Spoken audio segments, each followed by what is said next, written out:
A very good morning to you and welcome to the show. This is New Day, Saturday edition. My name is Abna Tibi.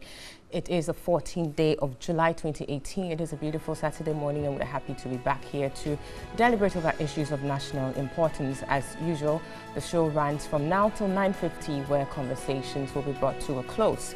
We encourage you to, as usual, send through your comments, your remarks, your contributions in respect of the topics we'll be discussing to our WhatsApp number 050-0607-070, and we will read them out as we go along. Today on the show, we'll be looking at the passing of Mr. John Henry Mensah, popularly known as J.H. Mensah. Indeed, a great tree has fallen. Now, Mr. J.H. Mensah died on Thursday morning at the 37 Military Hospital. This morning on the show, while we mourn his death, we shall also be celebrating him for being an illustrious son of the land. His contribution to the development of Ghana, some would say, is written on a tablet of gold. Now, in 1961, Mr. Mensah was the head of agency at the National Planning Commission of the Government of Ghana, which drew and implemented the country's 7-year development plan for 1962 to 1969. Now, during the Progress Party PP administration between 1969 to 72, he was the Minister of Finance and Economic Planning as well as an MP. Now, until his retirement from active politics, Mr. Mensah worked in different capacities both in Ghana and abroad. This morning, we'll turn our attention to the life of this great man. Indeed, our condolences to the bereaved family. We'll also turn our attention to fallout of the NPP Congress, which was held last weekend. So the Congress came on last weekend to elect national executives of the New Patriotic Party, NPP. Now, overall, it was a peaceful event. We congratulate the party for the successful outcome of the Congress. However, it appears the issue regarding 275 buses that were purchased or acquired by Mr. Freddie Blay in respect of his campaign seems to be with us, and it's not going to go away anytime soon. Now, this week, Togme Afede, the paramount chief of Asogli State and the president of the National House of Chiefs, while addressing the National House of Chiefs, commented on this issue about the 275 buses. And the recently elected national chairman, Mr. Freddie Blay, reacted to these remarks of the president of the National House of Chiefs. Now, we shall be looking into this development, which has led to the Asogli State Council demanding an apology not only from Mr. Freddie Blay, but indeed the party itself, the New Patriotic Party. Meanwhile, the minority in Parliament is also calling for a probe into GNPC accounts and activities, and they're also further calling for the chairperson of the GNPC, that's Mr. Blay, to step aside pending or in anticipation of the probe they are requesting. Now, we shall be looking into these details, some more, to determine the merits or otherwise of these calls for a probe and the stepping aside of Mr. Freddie Blay. We'll also turn our attention to the state of Ghana's healthcare system, the deplorable state of Ghana's healthcare system, I must say. Now, from a system where patients were being turned away for lack of beds to a spillover of patients being treated on hospital floors, in chairs, and on tables. This is the state of Ghana's healthcare system. We shall be looking at the systemic challenges of the system which have brought us to this situation or this point, and how can we get out of this situation. We'll also look at the inauguration of the governing board of the Office of the Special Prosecutor. So about some 19 months into the Kwadwo administration, the NPP, after almost 5 months into the appointment of Mr. Martin Amidou as the country's first ever special prosecutor, the governing board of the Office of the Special Prosecutor has finally been inaugurated. It was this week that it happened. Now, according to the president at the inauguration, with the swearing in of the governing board, the Office of the Special Prosecutor is now fully functional according to law. Question is, did it have to take this long to set up a board that has its membership already provided for by the statute? That setup the office of the special prosecutor. Well, albeit delayed or late, in my opinion, the board is here. We shall be looking at how things pan out with that office and see how best that office can contribute to the fight against corruption. Lastly, we'll look at some economics and the fact that the country's debt stock, according to recent data from the Bank of Ghana, is increasing. On the flip side, we do hear that the value of the debt is reducing. What do these indicators or these factors we are seeing mean for the entire economy, but particularly to the ordinary Ghanaian? These are the issues we've lined up for conversation this morning. We'll take a break. When we come back, I'll introduce to you the panelists for today's conversations. Stick and stay with us. Don't go nowhere. We'll be right back.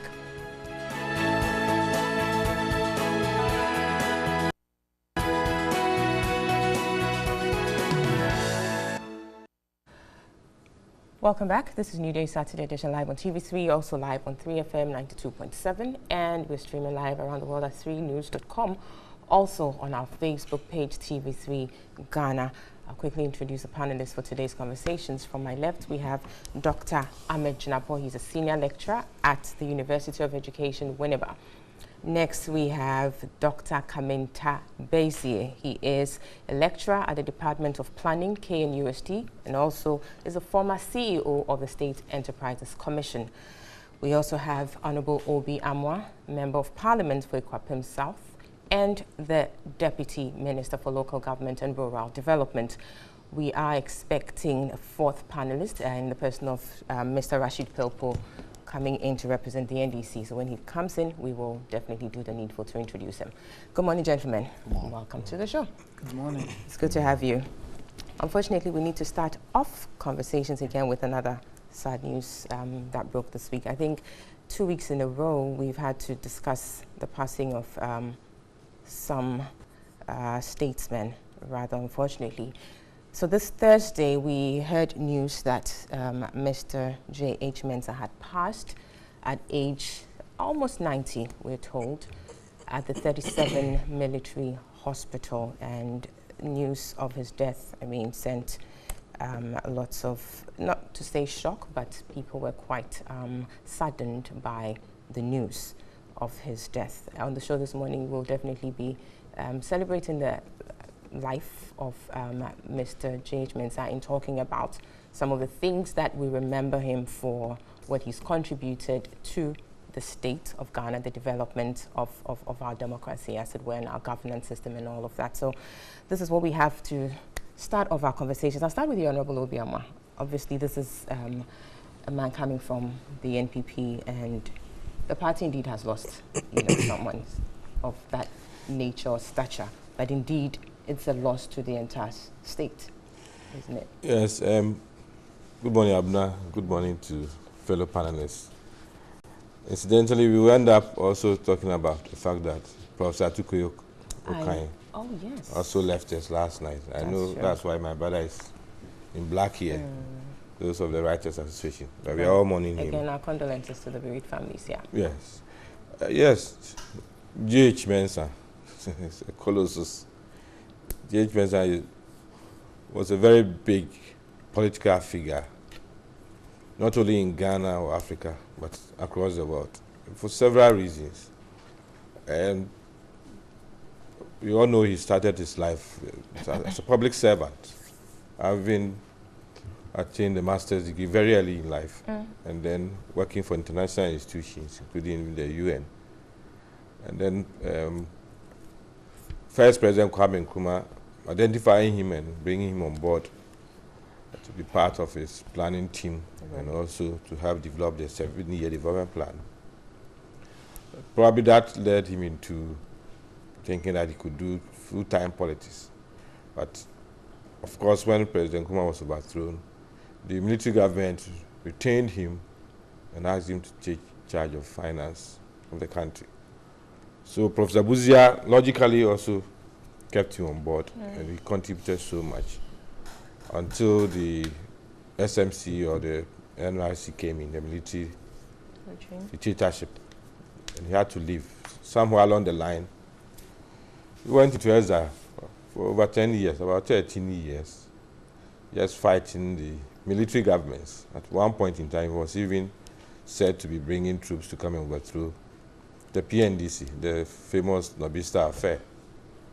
Eventually, he managed to come back to help build our democracy. And if you speak to someone like Honorable Sechi Mensah, he'll tell you he was trained by J.H. Mensah. And we all know the quality of Sechi Mensah in Parliament. He trained so many others.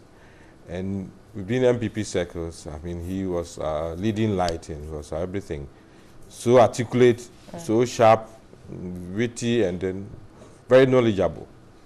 And indeed, when he was holding the fort, we could go to sleep because here was a man who had seen it all. He had the knowledge and experience to be able to hold a fort, not only for the MPP, but also to assist in building Ghana, to the extent that he was in charge of NDPC when President Kwadwo assumed the reign of power, and then also made him the senior minister, to more or less coordinating everything that was being done in the government. Probably people also overlook the fact that he's the brother-in-law of President Kwadwo, because President Kwadwo is married to J.H. Mensah's sister. Yes. And Tiaba is J.H. Mensah's sister. And so, for us, probably you say that in the MPP is a big loss, but I think for the whole of Ghana, I don't know whether he managed to write his books. Memoirs or anything. I don't know whether he was able to put down memoirs, something that we could all read and also learn from. He passed through a lot. I remember very well, being after the military takeover, he was probed and all sorts of invectives were held against him. He survived. As I said, went to exile for a long time and fought the military government outside Ghana. Thankfully, he had his health and his life to be able to come back to contribute to our democracy. Right. Quickly, before I move to Dr. Kamintia, Mr. J.H. Mensah was in Parliament for quite some time, and I mean his performance on the floor of Parliament definitely attracted lots of, it was appealing to watch him deliver on the floor of Parliament. Yes. You as a member of Parliament, what would you say that kind of qualities brought to the House, and the fact that you're looking at a period where there's been issues about those kinds of qualities not being seen in Parliament anymore?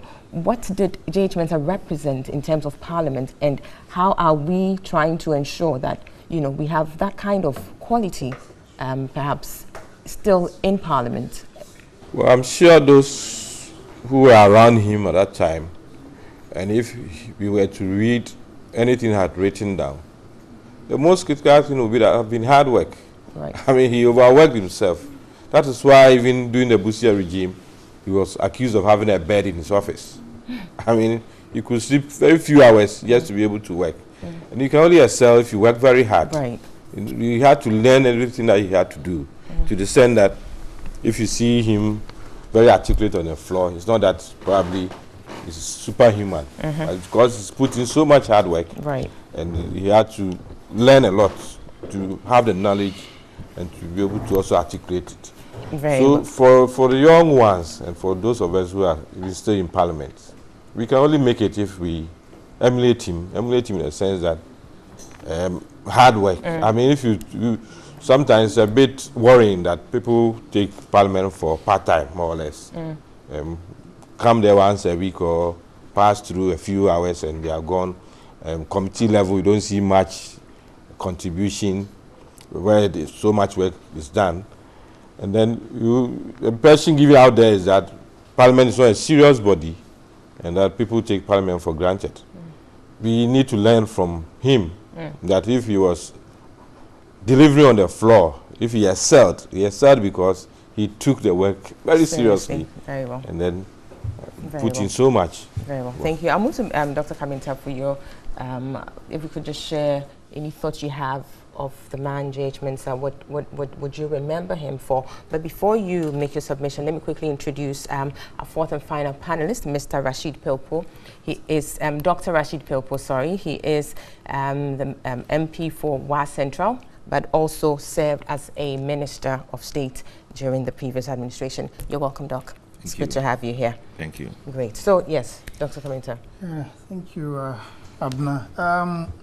I think I'd like to take this opportunity to first of all express my heartfelt condolence to the late former Vice President, Afriyie Misata, and then to G.H. Mensah, and finally, as Honorable Obiamo mentioned, to Professor Atuku, right, who has also fallen. It's a sad time for the country. Yeah. These are all giants, and they have contributed in various ways to our development. Now, the first thing I'd like to add is that following on from J.H. Mensah being a member of the Kwame Nkrumah team who wrote the 7-year development plan, right, he subsequently also became the chairman of the National Development Planning Commission. And he made a lot of significant contributions as a result. But most times it beats my imagination why we always have to wait for prominent people to fall before we start talking about how good they are, their knowledge, their expertise. Or the people in general, really. Yeah, exactly. I mean, Honorable is here. I was talking about not knowing whether he has written his memoirs or not. For me, coming from the position of the Ghana Association of Writers, we like to see our prominent people take the lead role in writing their memoirs, or even if they can't write them, in certain jurisdictions, certain people have people who write for them. And so that when they pass on, it becomes a reference point, a source of knowledge that the young ones can look at and use it as a guide into the future. We've lost KB Asante. I don't know what we have about him. There are so many other prominent people. So I'll take this opportunity to say, as you sit here, Honorable, start writing your own story. Let us all start writing so that it will serve as a guide for people. Fortunately, we still have former President J.D. Mahama still around. Rawlings is still there. Kufuor is there. We should have them writing so that when it comes to it, it is for the nation. This is not about political parties or that sort of thing. But let me just interrogate further. What do you think is the difficulty with people in such, having been in such offices writing their memoirs? What do you think is the challenges that holds them back? In my view, looking at what happens in certain jurisdictions, we have people who are dedicated to write for such prominent people. In Ghana here, it's not institutionalized. And so people try to put down certain things as they go along. And if they are not able to complete it, then that's it. So we should have particularly precedents, certain kinds of people. If you go to Parliament, they have people like research assistants. These are people that should also have the responsibility of documenting the activities of the respective MPs. And when it comes to putting some of these things down, they will be in a position to do it. So I would like to say that we thank God for J.H. Mensah's life, the privileges he gave him to serve the country. He served the country very well. And we will all say our heartfelt condolences to the family, the bereaved family. A loss is a loss regardless. And so we mourn with the family at this difficult moment, right, and also for the country as a whole. Very well. Thank you very much. Dr. Jinapor, your thoughts on J.H. Mensah's passing? Well, let me say good morning to your cherished viewers and listeners and to my colleagues. Let me begin by saying my condolences goes to the family. In fact, within our cultural environment, even though death is something that we see as painful, but when a person of his caliber, 89 years and his accomplishment, we say he's gone home. And I pray and hope that at least we all get to that level in terms of age and in terms of accomplishment. I happen to know J.H. Mensah at a time that I was a student. You know, I went to school at Sunyani Secondary, and I did my sixth form 94, 96. By then, they were in opposition, and he contested. He became the MP for Sunyani East. Interestingly, the person who became the MP for Sunyani West was my teacher, Sadako. Ejedako was a tutor at Sunyani Secondary. He was teaching science, even though I was an art student. So that is how much I know him. I never had the opportunity of meeting him one-on-one. But what is intriguing in terms of his accomplishment, and I've heard people give a profile of him working for Nkrumah and all those things. If you remember, in 1992, when we went for the elections, the NPP never contested for the parliamentary elections. Right. It was the NDC and I think the Eagle. The NDC had about 183 seats thereabout. When the NPP came in 1996, they had 60 seats. J.H. Mensah was the minority leader. From 1996 to 2000, the NPP captured power.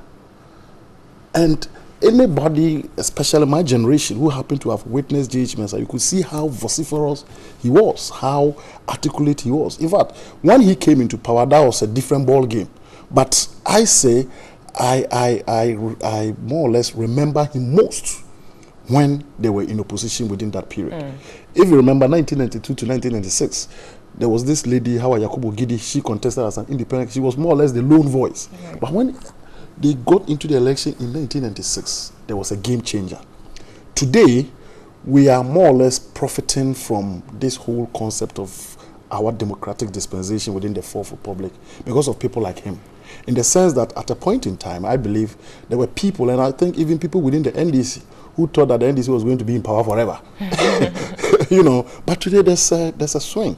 And people like him have contributed immensely to where we are today.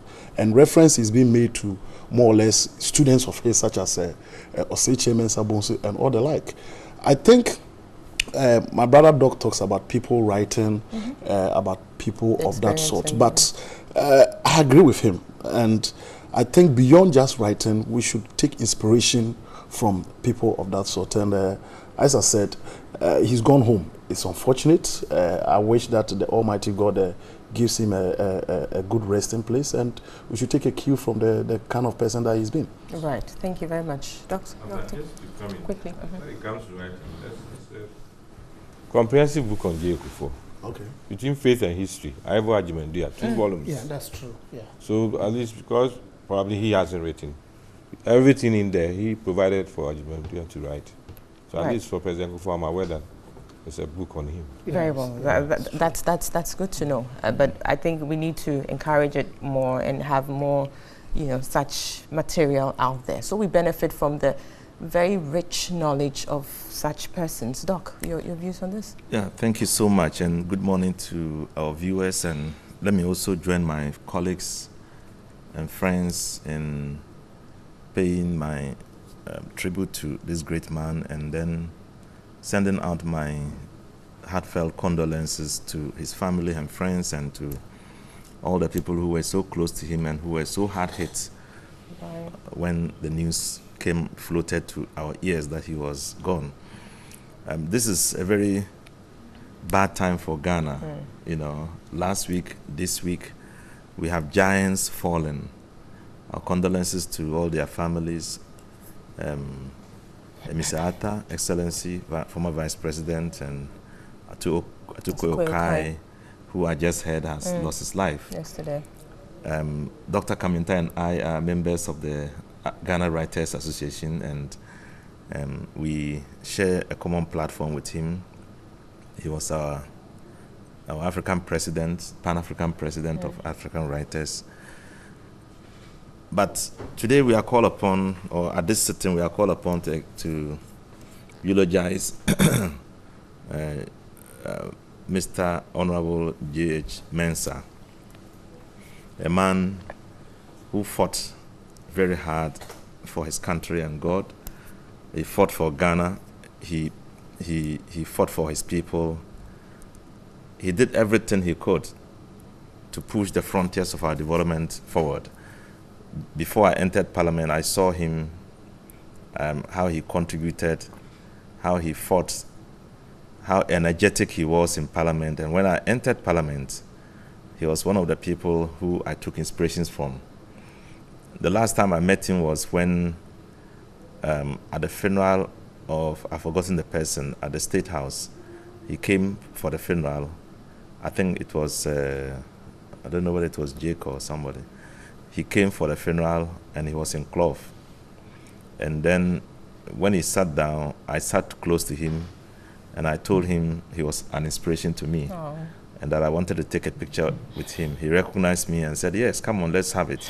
Then we took a picture. That's nice. And I viewed him not necessarily because of his political engagement or his political life, but essentially because of the humanity about him, the courage, the confidence he exuded when he was in public office, and the fact that he inspired so many people with what he believed in. Yeah, he was a man of courage and a man of strong convictions. He loved to be a party man. He loved to be a Ghanaian.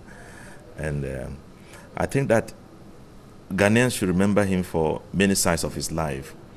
And essentially, he used to tell us about something that was accepted across the political divide. He talked about the principle of recognizing a political class and making sure that political class is respected across board. Whether you were an NDC, MPP, CPP, PNC, there must be some kind of decorous respect, for somebody who elects to serve his country. So, for example, you don't go destroying another person just because he's from another party, right, when you can avoid it by prompting him to correct a certain way of life or a certain action he's about to take or has taken. And so he used to advocate that, the political class, because when the people lose confidence in the people who they entrust power in, then the whole governance structure begins to collapse. So I think that he was right to have advocated that. But essentially, I think he set a record in Parliament. He was somebody who would speak for an hour non-stop, which cannot be found in Parliament today in that manner. Who couldn't be stopped by the speaker. He would tell the speaker, you are my junior, don't forget you are my junior. Yeah. And then he was acceptable.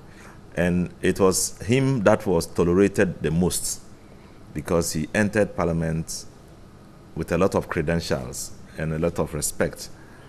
And I think we can learn from him, and then see how his principles that he has left behind can show the way in how we deal with each other and how we commit ourselves to the national good.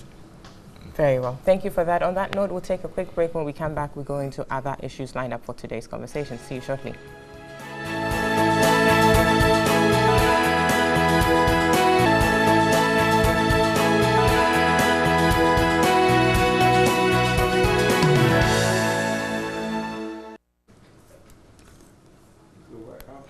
Welcome back. So next we're looking at the state of Ghana's healthcare system, and we'll be looking particularly at the no-bed syndrome, which has become quite topical in recent times now.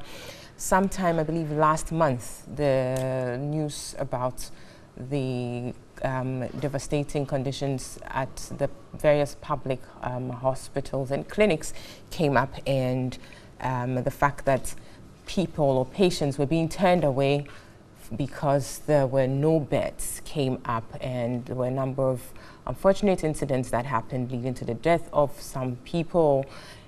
The Ghana Health Service came out with a directive that no patient should be turned away simply because there were no beds, that the hospitals and clinics should do whatever it took to attend to such patients.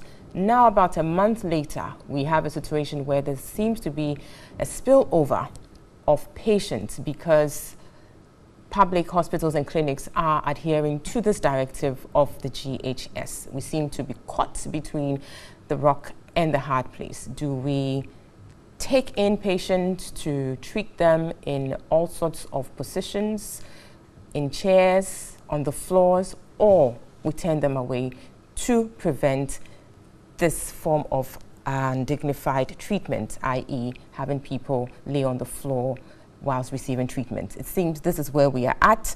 We'll be at some point having some clips of the situations as they pertain around, as it pertains around the various public hospitals and clinics. But this is the situation we find ourselves in. Dr. Jinapor, if you could start us off with the situation. Well, I'll say it's... Before you go on, let's take a listen to some sound bites here in respect of this particular matter. It's very appalling. If you have not brought a patient here and you just listen to radio and television, you might think all is well. It's not well. Until my daughter came here. He had a sudden cardiac attack all the way in an ambulance from Kwadwo to this place.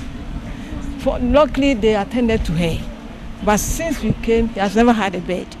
Somebody with cardiac-related problem, where you saw me is where he has been sitting. I bought these 2 chairs. I'll carry them along when my husband is discharged.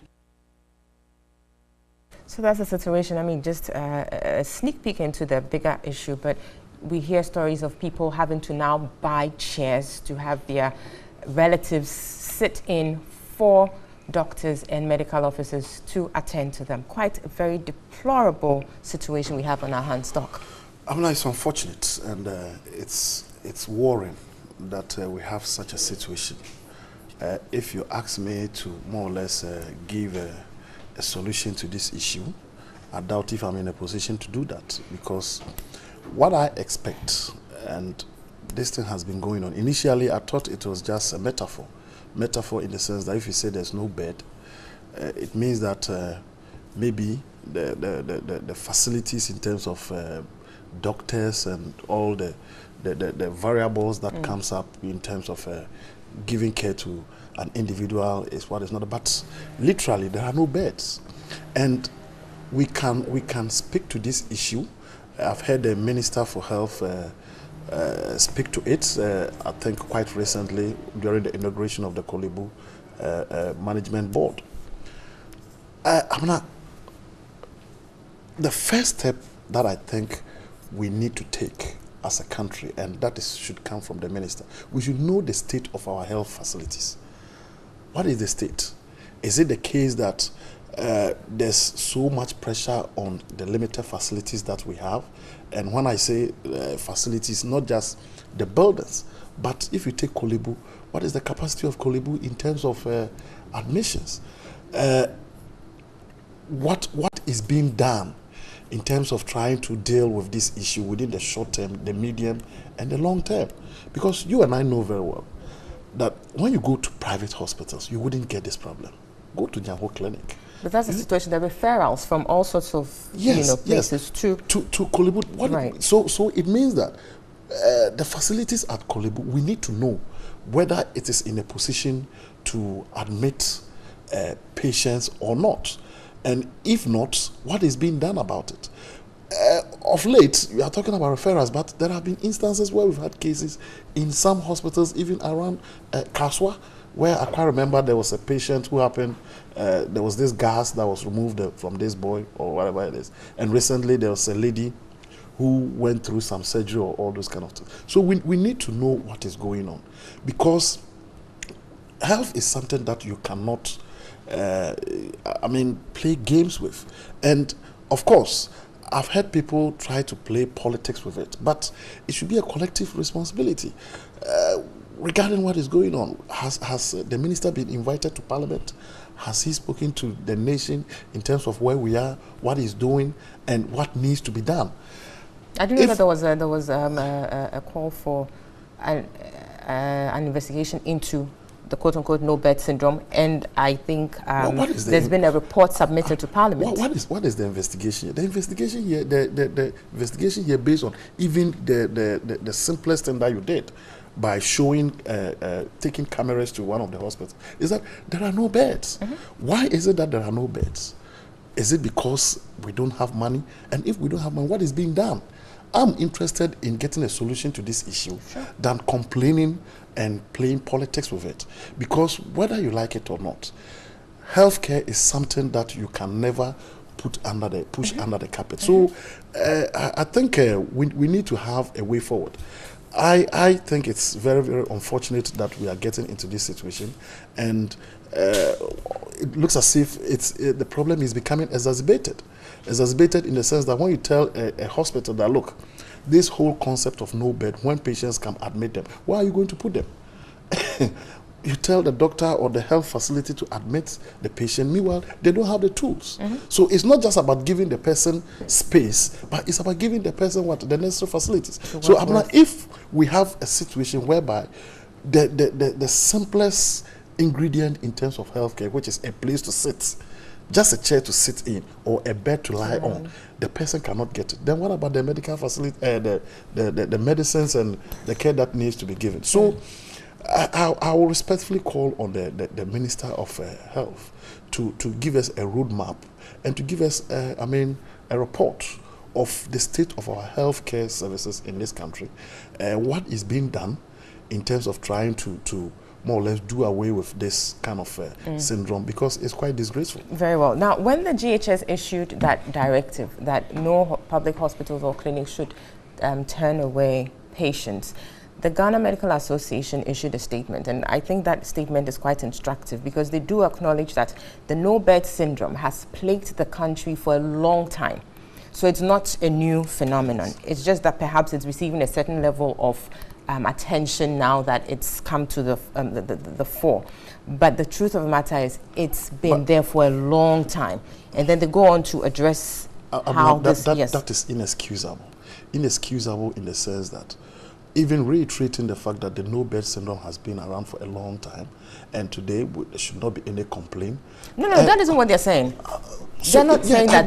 They are making that point, but they go on to talk about every society looks at improving. Sure. So if it's been there for some time now, what is being done in terms of what trying to address it, and where are we? And they address it in their statements. And that is where I make the request that we should know the state of our health facilities in this country. And not do you honestly think that we don't know the state of our health facilities in the country? We do know, I want to believe. It's just if we do know, then why is it that people come to a hospital like Kwadwo so they are not being admitted? They are not being admitted. And the Ghana Health Service is saying that admit them. Why do you admit them? Let's look at this analogy. You have a hotel. A hotel has a capacity.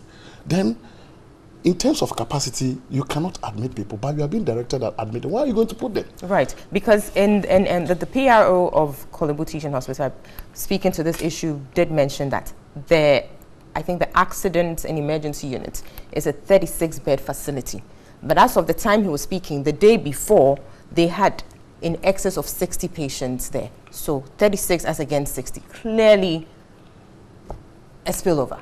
Yeah, how do they deal with it? Is it only Kwadwo that is supposed to admit? Of course not. It's something that is going all around. But I'll come to you, Dr. Kaminta, still on the Ghana Medical Association press statement in response to the Ghana Health Service directive to, various public health facilities not to turn away patients. They talk about, I'm going to say it again here, that the phenomenon of no-bed syndrome has plagued this country for a long time, and we wish to state as follows. They go on to talk about the fact that the no-bed syndrome is a constellation of both largely systemic and in some occasions individual factors. What catches my attention here is a reference to the systemic challenges. Clearly, it is a systemic challenge, which has run through perhaps generations after generations, and this is where we are at now. Thank you, Abna. It's worrying to hear them say this, that it's systemic, because it is true. And if they know that it is systemic and it is true, what have they done over the years? When you say they, you mean who? Ghana Health Service. Now, at the Department of Planning where I teach, one of the courses that is taught there is health systems planning. They teach health policy planning. It's a module that I did. Every system that we have, be it the transportation system, be it health system, be it agricultural system, you have to look at it holistically as a system, because they are related and they are interlinked. So for me, I see the problem as two. One, the systemic problem, and two, the referral system. Now, they are linked. And the way they are linked is this. We need to put systems in place. Dr. Jinapor was talking about the fact that what is the state? If you take all the hospitals in the country, from the various hierarchies, from the teaching hospitals to the regional hospitals to the health centers, the polyclinics, Right. what is the state? Where do we have what? And when a case arises, the emergency unit, that is the ambulances who are the first point of contact, do we have a central system? When you call in and you say, I am at this location, this is the problem, they direct you to a specific place because that is where the facility will be available. It doesn't mean that if, for example, 37 is full, there may be a place that is, they have facility. Right. Now, do we have a system that can point us to those places? Clearly, we don't have that. We don't. So the system itself is not there. It has never been there. We haven't addressed it. So if you come today and say it's a systemic problem, have we actually put a system in place before? And if we haven't, why haven't we? And so we should look at that. The next thing we have to look at is the referral system, so that people don't drive from one point to the other. I had a case of somebody who was taken to 3 different hospitals. Eventually, the patient died. Why? At the first point, they should say, go to this place. And even before they get there, the doctors should be informed, the nurses should be informed. In transit, information should be transmitted. So by the time the patient gets there, they have prepared, they are ready, and they can take care of the patient. But as at now, there is absolutely no system in place. And because we don't have the system, that is why we are facing all these problems. So moving forward... But we don't have the system because of an underlying factor, which is perhaps lack of funds allocated to the health sector. I wouldn't say so. So what exactly is it then? What is a system? I mean, we have... Dr. Jinapor again was talking about what is the state. All you have to do is, these days we have technology. But technology comes with money.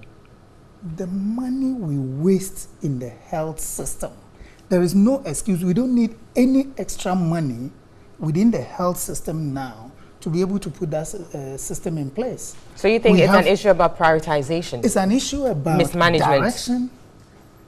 I wouldn't say mismanagement. It's an issue about somebody, like you said, prioritization, about saying, this is the direction we need to go, this is what we need to do. A colleague of mine who is currently in the UK was one of the lead consultants that helped set up the NHS IT system in the United Kingdom. He's Ghanaian. He came here wanting to help set up a system like that with his knowledge and everything. He wasn't going to charge, but nobody will listen to him because he hasn't come with funding that somebody can take his or her 10%. And that is the sort of... No, I'm very serious. And he's very bitter about it because he is willing to provide a service. But in this country, people are not interested in ideas. They are interested in what is in it for me. And that is part of the reason why the system is not there, and that is why there is that failure. Very well. Honorable Obiama, quickly, still referring to the GMA statements, they make some proposals they think would help with resolving the problem. First of all, of course, they're talking about funding, that the government of Ghana through Ministry of Health should increase funding for the health sector and emergency services in particular. Dr. Kaminta here doesn't think it's a funding issue. He thinks perhaps it has to do with how funds are allocated within the health sector. So we need to resolve that, whether that's the case or not. Then they talk about the fact that the training of emergency health personnel must be upskilled to be able to man existing emergency rooms and also new ones. So these are the first two. Do you share these proposals as in they having the potential to resolve this problem which has been described? And I believe we all agree that it is systemic. Yes, and thank you. Well, it's a major problem. We cannot run away from it. If we know Kolebu started during Gagisberg's time, 200-bed facility. But it's now 2,000-bed facility. It's grown over the years, and still a leading hospital. Indeed, it's said to be the third largest in Africa. And when Kolebu is serving persons, sometimes it's not only those in Ghana, the whole West Africa. Right. People fly all the way to Kolebu because they think we have the specialists and everything. So that facility, more or less, is overstretched. If you go to Kolebu, you see the problem. Indeed, sometimes you may have to be a top employee in Kolebu so that you'll be given priority. And then when a bed is available, your relative can then use the bed. It's not restricted to probably, we say, ordinary people. We have big politicians telling you that they've gone through this crisis. The sense that I heard the Deputy Attorney General, Penka, saying that he lost his wife after visiting 5 hospitals. It's a major challenge that we have. For the immediate issue, I understand beds have been supplied to Kolebu, especially that surgical unit, because of the congestion and the fact that they had only 30, they were admitting 60, so more beds had to be sent, etc. But the beds that were even sent had issues with space to put them, because the thing was designed to be a 36-bed facility. Yes. So what we need is obviously, 1, expanding the facility, 2, building other facilities, and then making sure that they have all the equipment that they can use in those facilities so that nobody rushes to Kolebu. Initially, they said that they were turning persons away, especially if you got there with a headache. They thought probably other polyclinics and other facilities should be able to handle so that you don't come all the way there. But some headaches have very serious it could be a symptom of something very serious. Tumor or something like that. But at the end of the day, what is important is investing in this sector, investing very well so that we have all the facilities. Because somebody may be referred to Kolebu all the way from Boga, because the facility in Boga and the specialists in Boga may not be able to handle that situation. So this is something that cannot be addressed overnight. Addressed overnight in the sense that he was talking about they don't have any system. I don't really agree. Probably his use of system is different. But Kolebu is managed. They have management. Now they even whether or not it's efficient is one thing, or effective is another, but there seems to be something. The fact is when the media... I'm not talking about individual hospital. I'm talking about our general system. As a national system, so that they're interrelated. Because the immediate issue was the fact that the media broke the news that somebody had been turned away and they ended up dying. So the authorities then came in and said that as much as possible, don't turn anybody away. So do you think that was a knee-jerk reaction, that statement that came from the GHS, don't turn anything away, considering the fact that you have a certain capacity you're dealing with? Some you can turn away, some you can't turn away. Because as you said, the surgical block, people are rushed there after you've had a serious accident. When they come there and you have to give attention, first aid, etc., you can't turn the person away and say that there's no aid, no bed. In that case, it means they wanted to bring a policy where people in serious critical condition will not be sent running around the country or the town just to look for a place. And it happens every day. And don't forget that 250 patients are admitted every day in Kolebu. 1,500 go there every day, then attend or go home. 250 every day are admitted. So if it continues and others are not discharged early enough, obviously there will be this problem. What we need will be big facilities across the country. We have a big facility like the University of Ghana Medical Center, which is there and not being used. So it raises issues about how serious we are. Thankfully, we are told that by next week they will start using. But why did they have to take so long? No, obviously, we have been told over and over again the hiccups and the problems that they encountered. Obviously, even as to who manages it and all those things, as to in whose name the facility was registered, all those things. Thankfully, we are told that come next week, we should start also admitting people. And of course, the fact that you put up the facility doesn't mean that it starts working.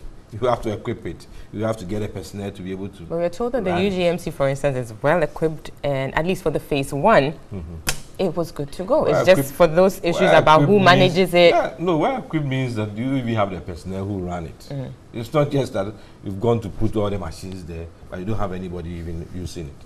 It's a challenge. Probably this matter should have been addressed a bit earlier.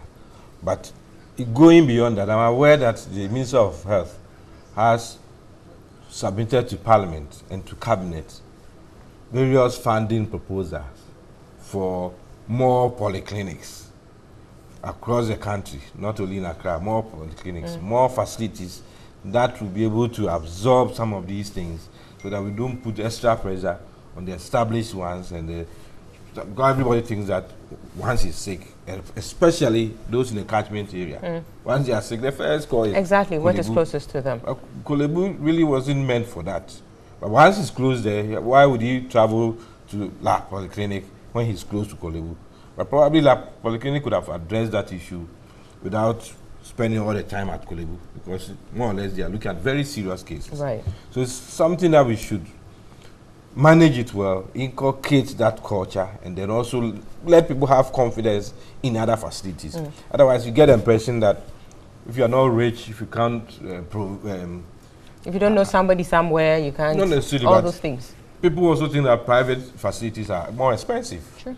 But they can't even handle all. It's not everything that they can handle. So at some point, you need to. And if you go to these private facilities, they are manned by doctors from the state institutions. They off duty, then they go and man those places. Honorable, before I move to Dr. Pilpo here, I just want to push the UGMC issue a bit, because that is a real situation we have to deal with, which perhaps could have resolved a lot of problems. Certainly. But every additional facility resolves more problems. Exactly, and you talk about the fact that yes, it's not just about setting it up or perhaps equipping it with certain tools here and there, but you need the personnel to also run it.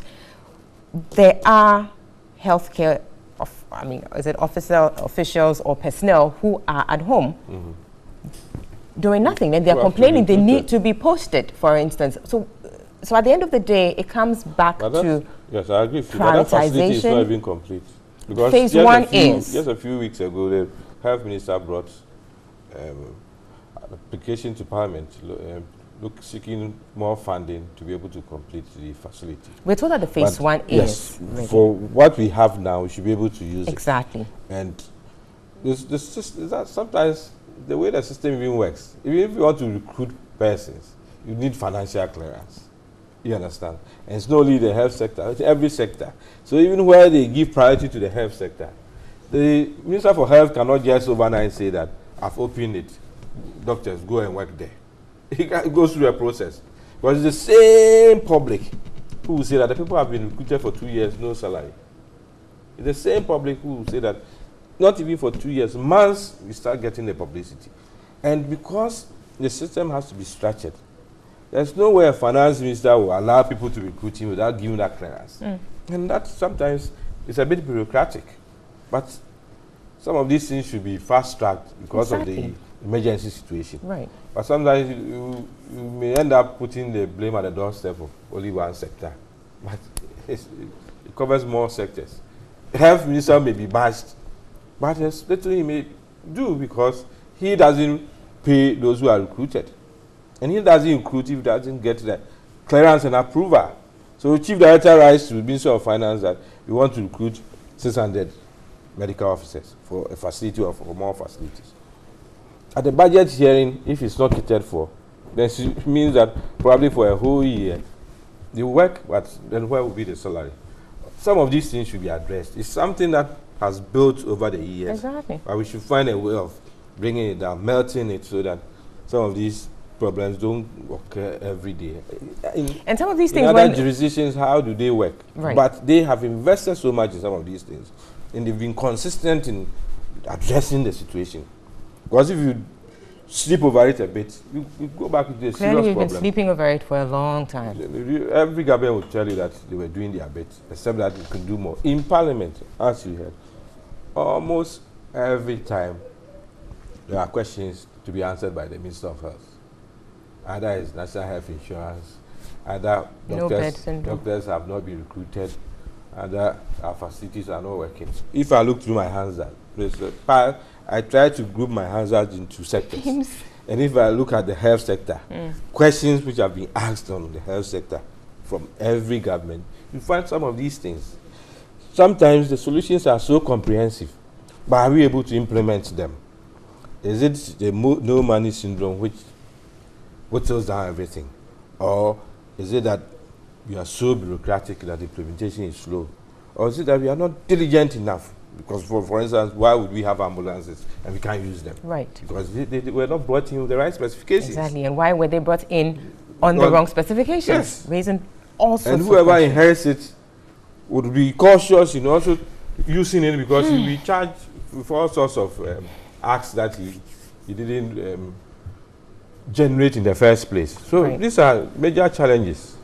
And going forward, I am aware that for the Ministry of Health, as far as Parliament and Cabinet is concerned, they've pushed in so much, and approvals should come so that we move forward. Very well. Some of us, we are all hoping that some facilities will be sent to our constituencies. We hope so.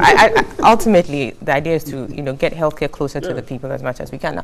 Now, Dr. Popo, definitely you would want to react to certain things that have been said here, but specifically, I'd want you to address the issue about the fact that there has been on the books or in the works an accident and emergency services guidelines way back since 2011, and this is coming from the GMA statement that was issued in response to the GHS directive to public facilities, healthcare facilities, not to turn away patients. I said the GMA statement is very instructive because it contains a lot of things. Perhaps if we looked at it critically, we'll see where to go in terms of healthcare improvements in Ghana. So there's this guidelines there, developed since 2011, but the GMA now, in 2018, is calling for the implementation of that guidelines, which means for 7 years, it hasn't been implemented.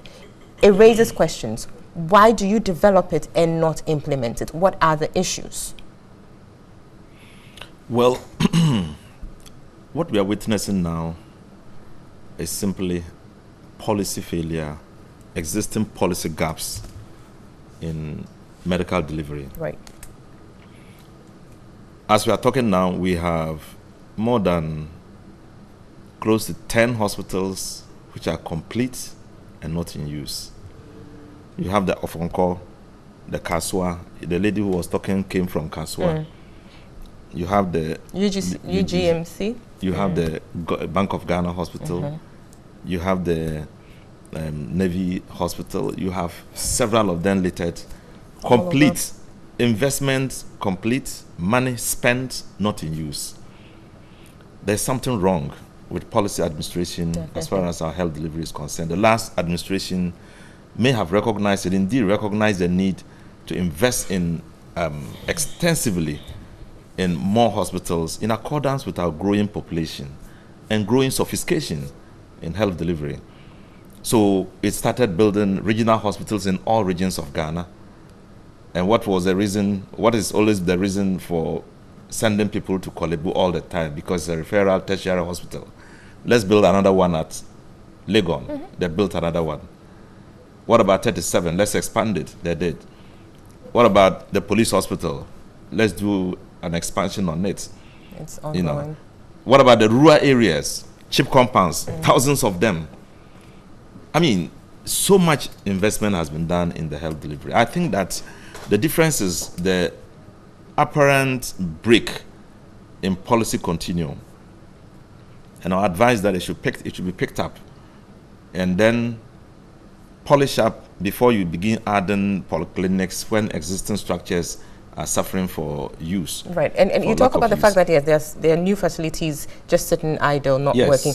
And anytime you interrogate why, the response is, like Honorable said, it's not just about equipping it with, equipment, but also the personnel to go in there to run. So the question then is, why do we even set these things up when we know we'll have a difficulty in the putting last personnel in there to administration, work. I was in cabinet, 3,000 health personnel, doctors and nurses were given financial clearance for employment, so we could just take off. You know. So how come? That was the last year of the government. So we came in and had to be addressed it. So yes, so So that's listen to clearance. that So how come So they couldn't personnel be should not be a deployed? problem. How come they couldn't be deployed? I For think it's a 2 very years, important question. that's the problem, and I think the health minister and the government should be answering those questions. I think we should have a much more conscious civil society that can be questioning these things. The media have to be. I think the civil society It's not is adequate. You It's think not so? adequate. Yes, they are shying away from telling the truth to those who should do the work. Okay, very well. That's your opinion, but yes. Yeah, because some of the things I'm even talking about now, about the hospitals that are lying. I know one of the media houses went to Kwadwo or somewhere to take a complete hospital, everything left completely done. You have equipment, air conditions, everything getting rotten. Nobody's using it. I mean, people should begin questioning. These are reasons why people should gather and demonstrate. Not because of political issues every time. Politics, you are demonstrating on the street. People should be conscious about where we are spending our money, why our resources are being wasted, you know. So it is policy failure. It's lack of continuum of policy. It is laxity in implementing the health policy, including the medical service guidelines. Yes. Yeah, guidelines, you know, because there should be no reason why anybody would go to the hospital and not find a bed with increased investment in hospitals that we have witnessed over the past few years. Right. Quickly, Dr. Japo, help me understand this, that financial clearance is given for people to be deployed to, all these facilities that have come up. Yet we don't see that happen. How does that happen? Well, I don't know if listening to Dr. Pelpo, he said that never happened, because if you remember, the NDC left office somewhere January 2017. And I'm tempted to believe, Honorable Obiama will correct me, that from January 2017 till date, a lot of people have been recruited within the health sector. So, as I said, specifically for UGMC, because I know that I don't issue want to limit came it up. to, not to limit it, but we are discussing real issues and we have real examples to refer to. So I think it would help if we made those references. UGMC, we did hear that there were recruitments done and all, but it never realized. I mean, it was never realized, or it never materialized. Well, if you look at UGMC, I mean, the politics of it, there have been all kinds of issues related to it. I would have wished that UGMC should have been in operation probably a year or two ago. From what I'm told, it will start operating somewhere by the end of next week or next 2 weeks. But we need to be cautious not to see UGMC to be a panacea in solving our medical issues. Definitely it's not. As he said, issues pertaining to more or less our health delivery system must be a process of continuity. There are a number of hospitals, as he said, have been built. Why are they not being used? You get what I'm saying? And if they are going to be used, definitely the current administration will have to build more. you can't just, because the population is growing. As we speak now, I mean, next week there's a hospital that is going to be built in my hometown, Bupe, and there are a whole lot of others that are going to be built. So we need to take. There needs to be continual investment. But when you have situations of this sort, where people are turned away on the mere excuse, we are not even talking about the quality of health delivery. Now we are talking of availability of health delivery. And when you have situations whereby people will have to take plastic chairs to the hospital for their more or less relatives to sit on, then it's an indictment on our health delivery system. And that is reflective and indicative of the fact that, look, we are a third world underdeveloped country. As I said before, I really think the Ministry of Health must take a serious and bold initiative to try as much as possible to address this issue. And not just addressing this issue, but they must more or less let the general public know what they are doing in terms of what? Short term, medium term, and long term, to try as much as possible to do away with this issue, because it is so regretful and shameful for us in the 21st century, Ghana being the gateway to West Africa, Ghana being the fastest growing economy in West Africa, that you find people sitting on plastic chairs, people being turned away from seven different hospitals. That's the instances of it. Because if they had turned them away, we wouldn't have seen them sitting on chairs. Sure. Probably they would have gone home to die. Yes. So you're torn between the rock and the... Exactly. Yes, because... Do you turn them away, or do you take them in and treat them on the floor? And then you still complain that why are they sitting on chairs? If they can be treated, even if it's on chairs, it's a better step than we don't need both. Seeing that, of course, but it's an emergency situation. Agreed. Because if the place is bare and clean, are you going to say that our healthcare system is okay, when indeed they've been turned away to go and die elsewhere? No, I agree. But what I'm trying to say is that once the directive has come that you should not turn them away, put in place systems that will respond to the challenge. You just issue the statement and that is it. Exactly. Which is unacceptable. I'm happy that the report is now presented to Parliament. I think it was presented yesterday. Supplied. Yeah, and we'll be debating it. There are suggestions as to how to treat, how the emergency situation can be handled. Right. Yeah, we'll see how government can respond to it with Parliament's intervention as well. Very well. Doc, I think you're making. Well, I think that concludes it. What we, the ordinary Ghanaian, are looking for is not the politicization of our health delivery system, but we are looking at deliverables. Yeah. Right. And deliverables in terms of not turning people away and not people sitting on the floor. Right. Now, the PRO of Kolebu Teaching Hospital, it's talking, and that's what I believe Dr. Kaminta was speaking to, where you have a certain network system of, referrals and ensuring that people move here when they know that they are going to a facility with vacancy for them, so they're not just going to be turned away. He's talking about the fact that at the moment, he says, we are linking up with other hospitals to inform them not to refer, and that they can do telephonic consultations. We'll give them guidelines on how to deal with those cases, except in dire circumstances. So that's also a possibility. You have, directions given over phone. How feasible is that? Let's be realistic. The truth of the matter is this: a hospital does not refer a patient to Kolebu until they cannot handle it. Yeah. Right. Until they cannot handle it. So if the case is that the person is being referred to, involves facilities, they don't have the facilities. So if you are telling me that, look, Kolebu cannot handle, so we should go to a different hospital. 37 probably does not also have the capacity, and they cannot handle it. Right. So let's look at how. I'm so excited that this UGM facility is going to be put in use. At least it will augment the pressure that is on Kolebu, and not just on Kolebu, but if at least most of these hospitals that we have are giving the necessary. We have range that has just been upgraded. Well equipped. Well, the point here is that, look, you will not believe it. The population is growing. Ghana is becoming so attractive to most West African countries. So we need to beef our game. If we are not able to do it, in spite of all the hospitals that we are talking of, that honorable people talk of, even if they come into use within 5-10 years, if we do not build more, they'll have the same congestion issue. Very well. Let me quickly take some messages. We'll come back to this issue. Let me take some messages, and when we come back, I would have you, Dr. Kaminta. This one is coming from A.U. Farouk in Tama. He says, good morning to you, Abna, and your panelists. The crisis in our hospitals is long overdue. Government and appointees must stop spending recklessly and provide better health to us. Prosper from our bosses. Good morning, madam. Thank God Mr. Amidu is ready for action, though he's only okay. The rest quite not savory, so I won't go there, unfortunately. Now, this one says, my condolences to the family of J.H. Mensah. I remember this man for the role he played as senior minister. R.I.P. J.H. That's Eugene Techi in Techiman in the Brong Ahafo region. Good morning to you and your panelists. May J.H. Mensah's soul rest in peace.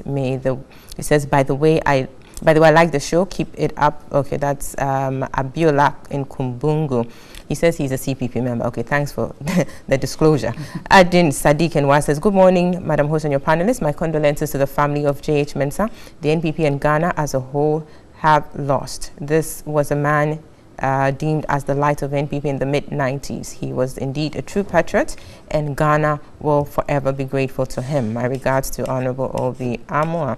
Aziz Donla in Wa says the credentials of the late J.H. Mensah is not in doubt, as he has contributed his part to the development of this country, especially from the 60s, where he led the development plan.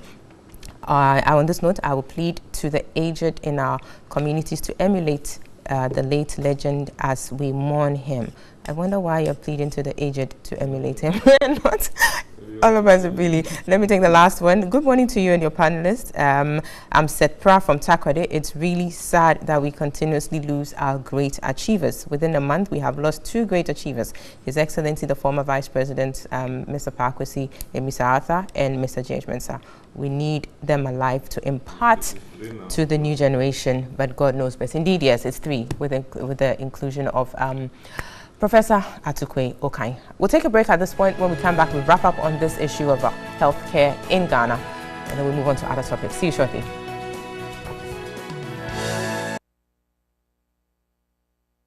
Welcome back. You're still watching and listening to New Day Saturday Edition live on TV3, also live on 3FM 92.7, and we are streaming live online at 3news.com, also on our Facebook page, TV3 Ghana. We're wrapping up on the conversation about the state of Ghana's healthcare system. I'll be going to Dr. Kaminta here to make his submissions here, and then we will wrap up on this particular topic. But yes. I just hope that you tie in the Wa Hospital, which was supposed to be commissioned on the 17th, so in May 2017, and to date it's not being commissioned at all, and it's lying there, finished. Very well. We'll take note of that, but before you come in, we do have someone on the line in the person of Dr. Thomas Anaba. He is the Executive Director of the African Center for Health Research Policy and Analysis. Good morning, Doc.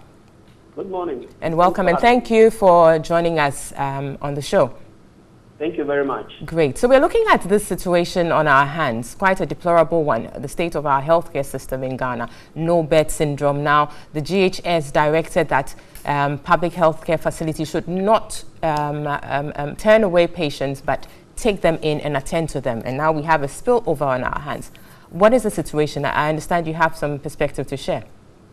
Yeah, I would like, first of all, to congratulate the Director General for taking that decision, and also to add that the issue of the no bed syndrome has been lingering for a long time, and I think the whole issue lies on lack of planning in our country, whereby our infrastructure development does not commensurate the population growth, and the resources that are supposed to be turned to health. The ECOWAS protocols, we are supposed to spend 12.5% of our GDP onto health, and we are not even spending up 6% of it in health. And so you see that it will cause a deficit of beds in the country. That cannot be solved, but there is a simple solution we can do to improve it, and that would be having a post at every region to manage beds in the hospital. Just like we have coalition centers for our polling station, we can do coalition centers for beds for all the districts and all the hospitals, whereby patients who are going to be sent to hospitals through the National Ambulance Service or the Bed Control Center to coordinate to see which hospital has a bed. And anytime a bed is occupied, it is checked that it is occupied, and at every given time we'll have a lot of information on how many beds are empty in which hospital, and what level of hospital, and what level of emergency moving to which hospital, whether it commiserates that hospital or not. For the hospitals saying they don't have beds in Accra and big cities, it is simply because the emergency departments themselves does not even speed up the treatment of the patients to move from the emergency to the ward, simply because they don't have what it takes. You don't need to have a stroke patient lying in emergency. It's only to come there for assessment and move to the ward. Sometimes you enter the ward and they are empty, but the emergency is full, because the coordination inside the hospital itself is lacking. So I would approve the Director General for that, taking that decision, and also they should establish what we call bed control center. It should be a base in Accra, in the big cities, to control all beds in the country, in the region, so that no one will say he has no bed. And with that, it will resolve. I think Greater Accra came up with that policy, and somebody developed a software which could be used. Very simple, that all hospital directors appoint a bed management officer who will be managing the number of beds in the hospital and reporting to the National Ambulance Service or the hospital, the ambulances coming, so they know whether there's a bed or not, so that this issue of no bed syndrome would end. It may reduce, but I bet you it won't end until we expand the infrastructure of our hospitals. I don't want to go into, say, opening hospitals or whatever. We must expand the number of beds in the hospitals.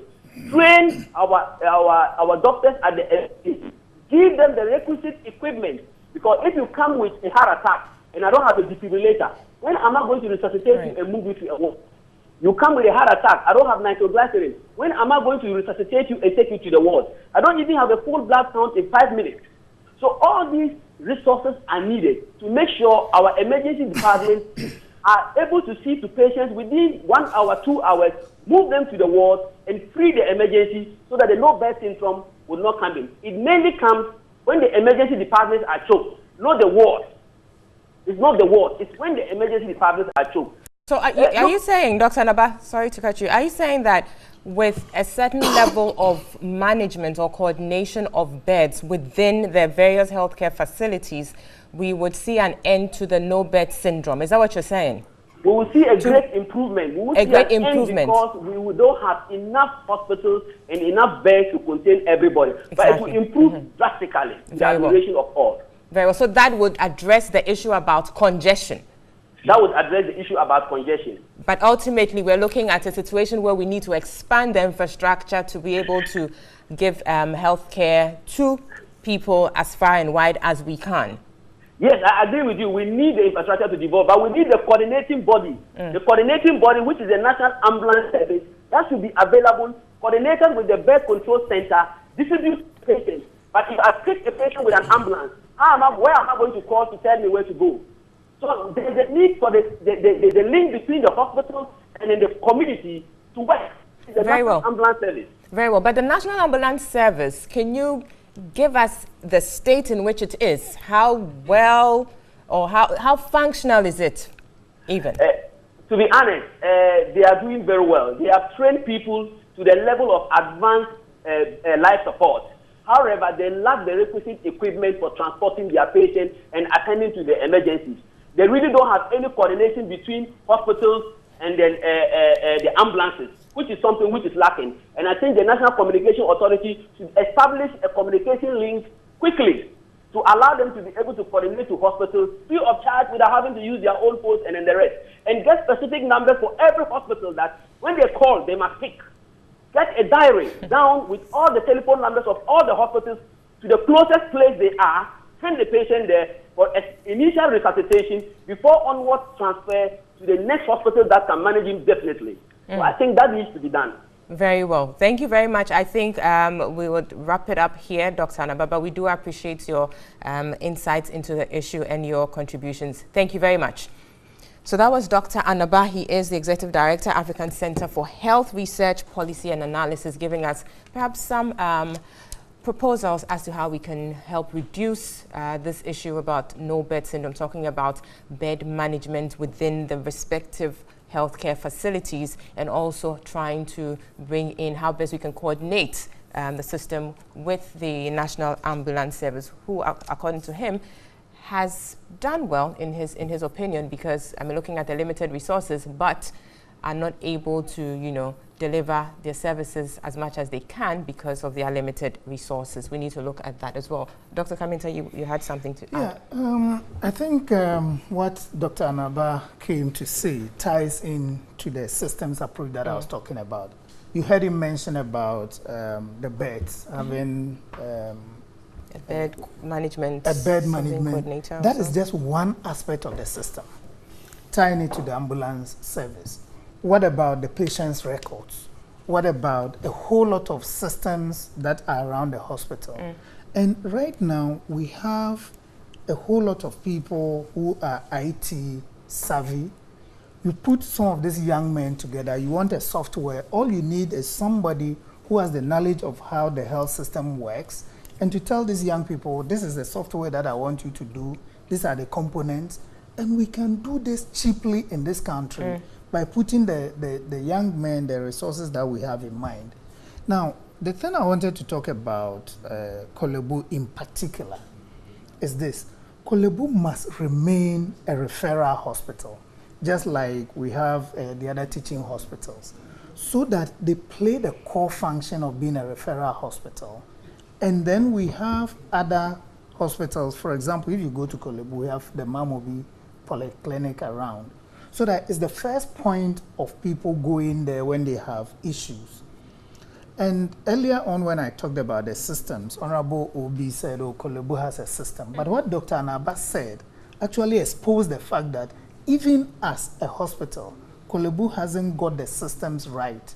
Because if from the emergency units, you have the wards sometimes being empty, and then you don't have the system to check, to move. It talks about the coordination between the emergency and the wards. So the systems may be there, but obviously they are not functional. So we need to be able to make sure that for the time being, you cannot say Korle Bu should not see all other patients.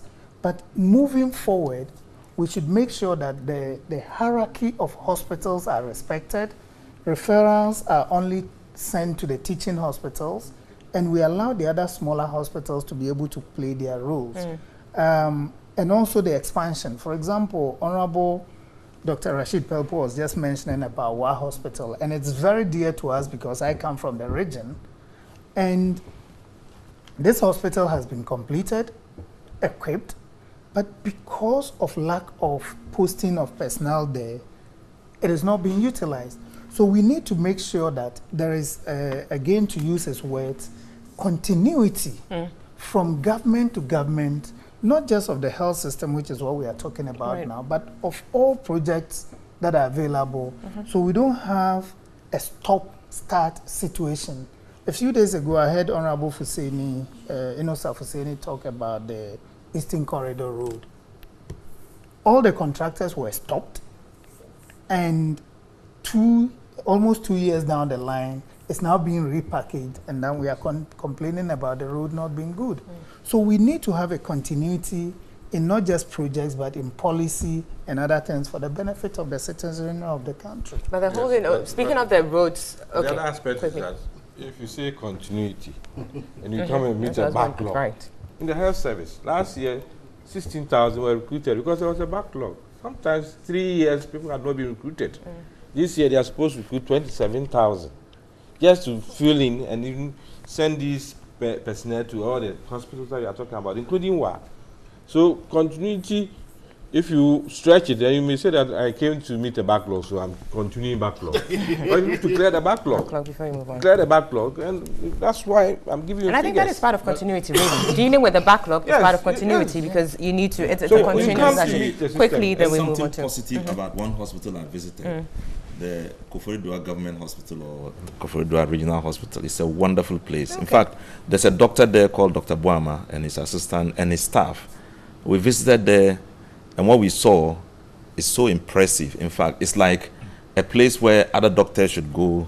A case study. For case study. Wonderful place, taking care of Ghanaians, respect the Ghanaian, and the neatness about it alone is something so striking. I went through the whole hospital. People well placed. You won't even hear any bad odor. And they produce their own oxygen. They admit their emergency ward. Excellent. Wow. And this is a hospital that is about 60 years old, more than 60 years old, apart from additions that were done. That's nice. So it sounds like a place, I mean, we need to. You need to see there and you need to emulate have it. first-hand experience. Indeed, exactly. So it's not a totally doom and gloom situation. Yes, we do have some shining examples out there that we perhaps need to emulate on a large scale. So we'll wrap the conversation up here on the health sector and hope that indeed we see some improvements with our no-bed syndrome situation. Let's see how best we can decongest the congested healthcare facilities and, expand the infrastructure ultimately. But we'll move on to look at the NPP Congress fallout. Last weekend, the NPP had its national Congress and essentially was to elect some national executives. They got that done.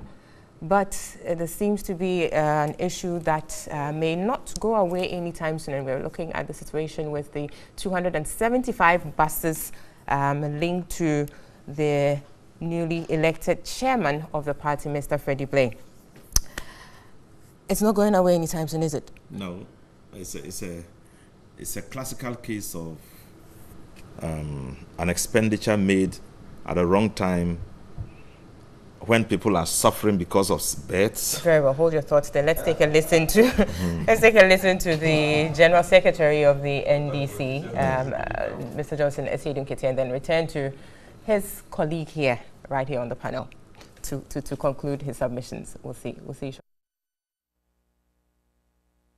Nobody knows who actually is doing the procurement, whether it is Freddie Blay as a person or MPP as an organization, because they keep changing the goalposts. So the whole thing is shrouded in some secrecy, and the nation should be worried. More so when you have Freddie Blay heading one of the most sensitive organizations in this country as far as our economy is concerned, and that is the GNPC.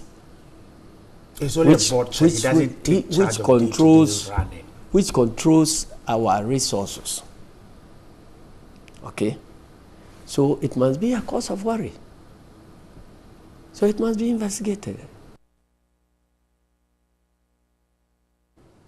Okay, so that was Mr. Joseph Esiedun Kiti speaking to Bright there earlier on in the week. Now I turn to Doc. Yeah, I think that there are two issues about it: the moral issue and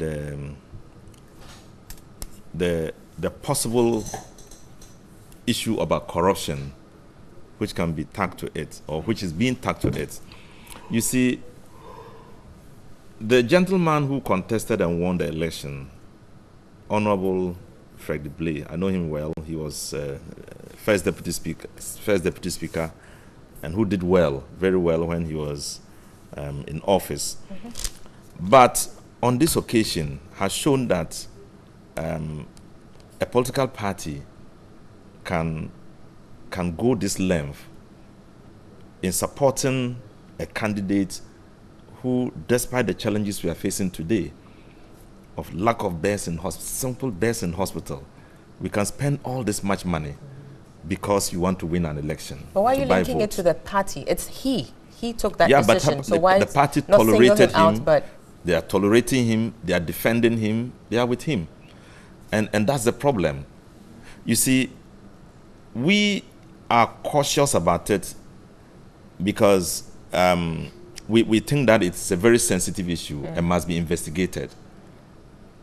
It is not good to say you are tagging somebody to corruption until it's fully investigated. So and what exactly are you basing this call for investigation on? What is there beyond just what we saw in the media, which is that, yes, there are some buses. What do you have in terms of First of all, cogent, you have a man substantiated who all these years had been an acting chairman of a party. The party is struggling through an election to find money to do an election. They complain of lack of resources. Even 100,000 or 1 million Ghana cedis that was spent. You see party people tagging the president and saying they have mismanaged money. They should have used this money for this. Meaning, I mean, these were signs of luck. Hard times. 1.5 years of winning an election.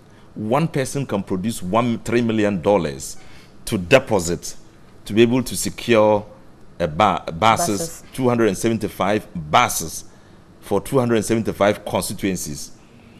You are using a public agency, the state transport, to run the buses, which itself is still questionable, to run the buses on behalf of the constituencies, a political party. You are a public servant, a public officer, and you have spent that much money. Where are you getting the money from? It has to be investigated. He should be happy that we are calling for investigation, because this is unheard of. Vote buying has happened in Ghana, but this is beyond the ceiling. It is unacceptable for him at this very crucial moment to have gone the distance he has gone. I think that the MPP should be interested in finding out how it all happened. We believe that as a public official, he has the influence of the capacity to influence the public office he's holding to be able to secure that much money. We don't believe that it's just out of the blue, that he could find $3 million. So that's your belief. Beyond the belief, what exactly do you have? Beyond the belief, we are asking for investigation. So perception, these are all perceptions. Essentially, that perception should be concretized, and it should come out as a result of. But how should that perception be concretized? Shouldn't it be concretized by the people who are saying that they see this perceived, corrupt practice? Whose responsibility is it to concretize that perception? It is the responsibility of the state institutions, that the special prosecutor, the Yoko, the Ghana Police Service, everybody should be interested in an abuse of office. Somebody who may have abused his office, possible abuse of office, in whatever capacity he is dealing with this situation. That question of abuse cannot be ignored. There is a very serious situation here that a person of his caliber, well respected, can ignore all the caution, and in a manner that he has done, spending this much. How are you going to explain it to the public that you can, as a person, be able to find this money to deposit and still going to pay $11 million? I mean, and still going to pay about $8 point something million in addition. Meanwhile, supposing they fail to pay this money, who is going to be held responsible? Supposing the buses fail to work to pay this much money up to the $11 million mark, who is going to be held responsible? That is those are the questions you have to ask. And which bank, if he says that he's going to borrow this money from the bank, we all know that this party has just about 2 years to go. And a bank will be so confident that within 2 years, if I give money to this person. Aren't you being speculative in all of this? Aren't you being speculative in all of this? Yes. Aren't you being speculative? It is very important. And that is the speculation we are asking. But do you conduct investigations into matters that you raise based on mere speculation? These are the issues emanating from his actions. How to put it to rest? Investigate. Or else we can keep these speculations in our minds. The perception is going to be there. Corruption is not just something that you sometimes have to see happen. We perceive it, and then we call for investigation.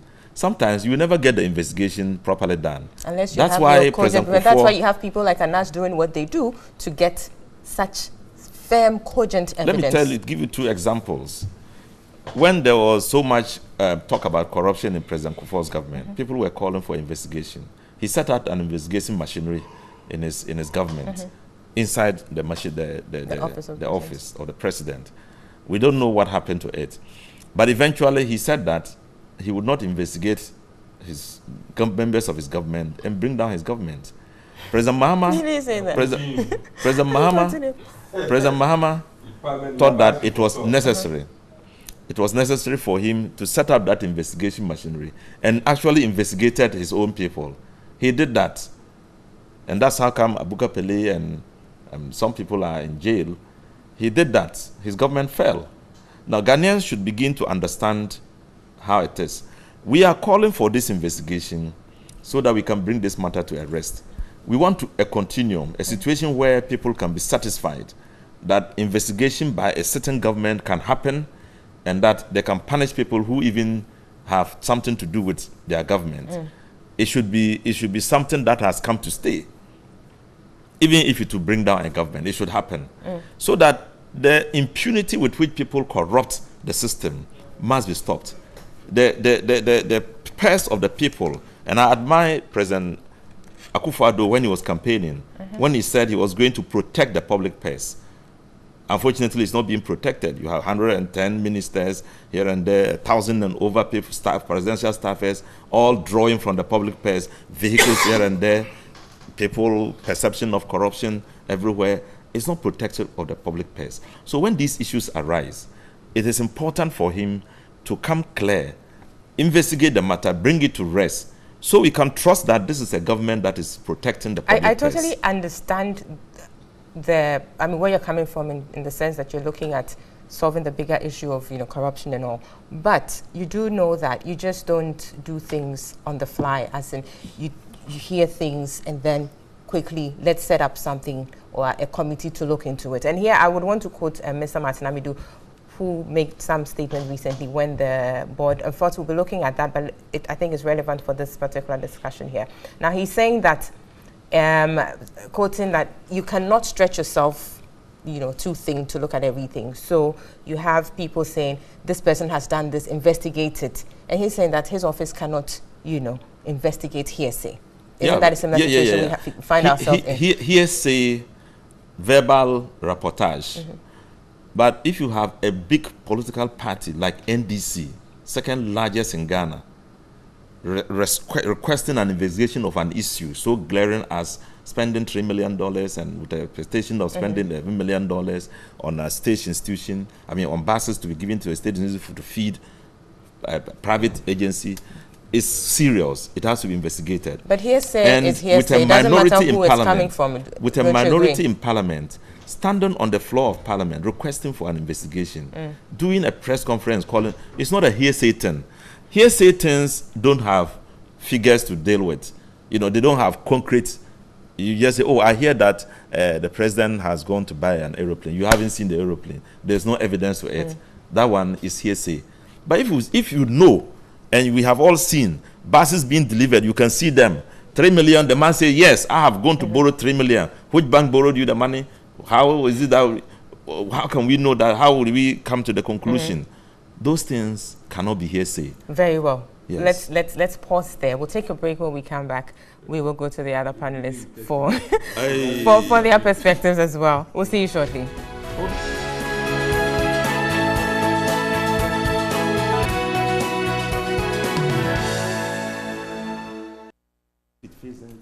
Welcome back. You're still watching New Day, Saturday edition on TV3. You're also live on 3FM 92.7, and we're streaming live around the world at 3news.com. Also on our Facebook page, TV3 Ghana. We are looking at the fallout of the NPP National Delegates Congress last week.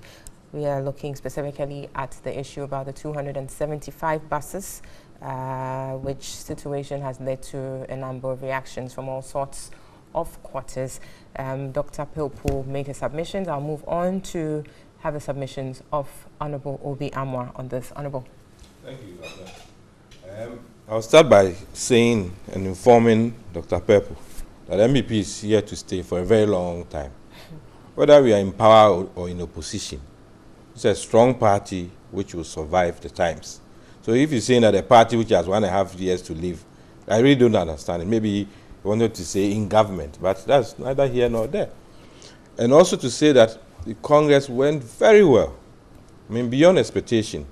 One, because that was the first time that we were holding such a big thing in Koforidua. Remember, Accra, Tamale, Kumasi, Koforidua, we were wondering whether the facilities, but everything went so well. And I commend all party persons who were able to make it, and those at home watching and praying for the party. Other parties should emulate what happened so that democracy will move forward. Unfortunately, the NDC didn't turn up to give the solidarity message. And it was a blot on the whole thing. And we've heard them talking about different reasons why they couldn't turn up for such a grand event.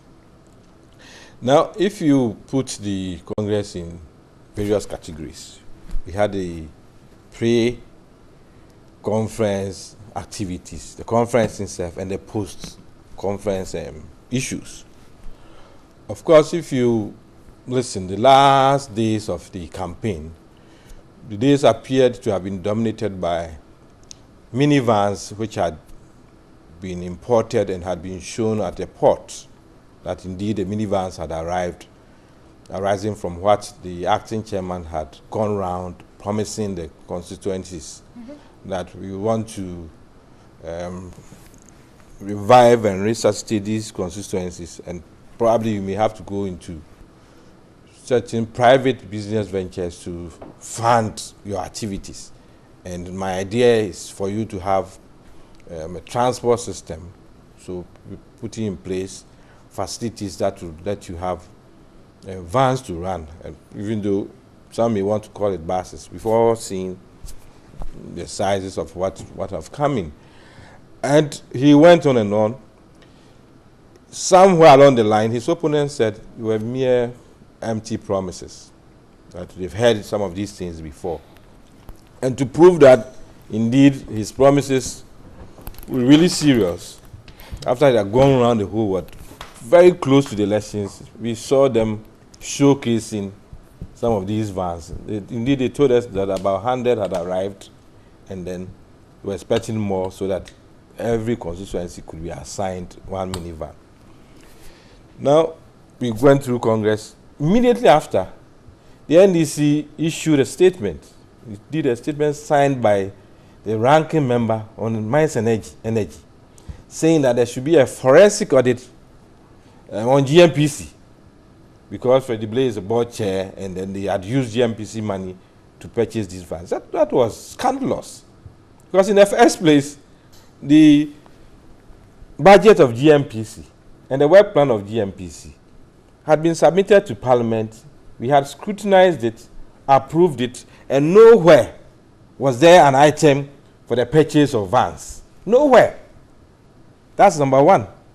Number two, if you had the facts, you could put them just speculating and hoping that by speculating, people of Ghana will buy into it, and then they will say that, hey, there's something. I told the ranking member in Parliament that I wish you would have asked for 8 years or 9 years of forensic audit of GMPs, not only 1 year, so that you go back to your era, for all of us to know how you run a place. Because we need to be serious. As a country, we need to really be serious. If it's about press conferences and speculations, hoping that you throw mud and the mud will stick, then it's very unfortunate. Sometimes, as politicians, we should raise the bar and let people know that, indeed, politics is a serious business. But if you think that, we were not expecting Freddie Blay to win, and the narrative would have been different. Now that he has won, why don't you throw the mud at him? And the mud is that, where did he get the 11 million to go for the buses? Then we should investigate GMPC. How do you link this? Because in the first place, as a board chairman, what level does he have in securing funding from GMPC? There are structures, there are rules, how does a board chairman go for 11 million from a company like GMPC, one of the best run institutions, just to say that I'm going to use 11 million to purchase buses when it's even vans? That's number one. But number two, the person has come out to say that we put a structure in place. There are financial institutions. Thank God somebody says it's gone to strike. All these things will come out. There are financial institutions who have bought into this idea, and they think that it's workable. Along the line, they even want stave gas, to the extent that they think that we should even have an established institution to run it. One, it's not only the money that we are after. Two, we want this model to succeed so that others can even emulate. So if you say that... So it's not a Freddie Blay thing per se. Is that what I'm hearing? As far as I'm concerned, if you listen to them, even the General Secretary yesterday was on another network for a long time. If you listen to them, what it is that the incumbents, those who were running the party, this initiative idea was brought forward, and they bought into it. And in buying into it, how do you then execute it? Then this execution came into place. Of course, you approach a financial institution and say that I want this facility for this purpose. The fact that you have approached them doesn't mean they just go ahead and say they're giving you the funding. What will happen then is that how are you going to secure this funding? How are you going to manage what we have put our money in? But how are we going to recoup the money? How would it be a success so that others can even emulate? So hearing you speak, I get the impression that it's not a Freddie Blay initiative. It's not a Freddie Blay initiative at the time acting chairman and now the chairman. It's not his sole I don't know how initiative. you're using the word initiative. He could have muted because idea. we heard in the media he admitting that yes, he is. He muted idea. Steering committee gave the go ahead. He did even some of the documents. The General Secretary witnessed for him. So like you meet an idea, or they think it's a good idea, how do we execute it? Then he goes on his campaign tree and say that this is what we are putting in place. We or I. I think that the perception out there is that it was him. That was the perception. Yes, and perception. Perhaps he fed into that. So even the General Secretary was asked that, from what you've said, it appears to be a corporate thing. That appears that you collectively had muted the idea. So how come he was the only one selling it? And the General Secretary said, I had other points to sell. So I didn't think that if he was dwelling on that, I should also dwell on that. That's what he told the whole world. Now the most important thing is, how has the whole thing been structured? How would you want to say that because a group approach a private institution, financial institution, and then the financial institution buy into their project? It makes business sense. So they go ahead that we will support this. Then overnight, it comes to a situation where you say a state institution had financed it, so probe the state institution. It's their right. It's their right to make those comments. But I'm saying that if you're not careful when you make those comments, some would think that you are not playing serious politics. Very well. We would have expected that before you even came to that point, and at least nobody was rushing you. And this is a running story. If it would take you weeks or months to investigate, to come out and say that this is what we have found, good people of Ghana, this is worth looking at. But not how many hours after the Congress. You rush into a press conference, you call the media, and what you bring out, there's no substance. With all due respect, there's no substance, because the only thing you are saying is that the man is a board chairman of GMPC, so you investigate GMPC. There's no substance in that. Very well. Quickly, let me move to Dr. Kamenta here for your perspective on this one. Yeah, thank you. I think this Freddie Blay issue, first of all, the idea is that they are bringing these buses to give to constituencies to use as business. The minivan. The minivans, well, in Ghana. Okay, vehicles. Yeah, I've seen them. Sure. Yes, the vehicles. Yeah. So it is a business proposition, first of all. And I think that if jobs issues are very critical in this country, and if anybody has money and wants to help with creating jobs and other things, it's fine. It doesn't matter which political party they belong to. Now, in this particular case, what we've realized is that more or less Freddie Blay has owned up to bringing the buses in. Yep. And the public is saying that we don't know your source of the money that you use to procure the buses. Remember that any time the international body is looking at what they call corruption of a country, they use CPI, which is Corruption Perception Index. It is not the real corruption that they use to assess how corrupt a country is. It is the perception. So in this particular case, what I'm hearing around the table is that it is the perception of this, it is the perception of that. Whatever it is, it has become a concern of the people. And so it is important, and I'm sure Freddie Blay himself will want to exonerate himself by saying, okay, let's get into the issue, let's get the bare facts, and let me exonerate myself.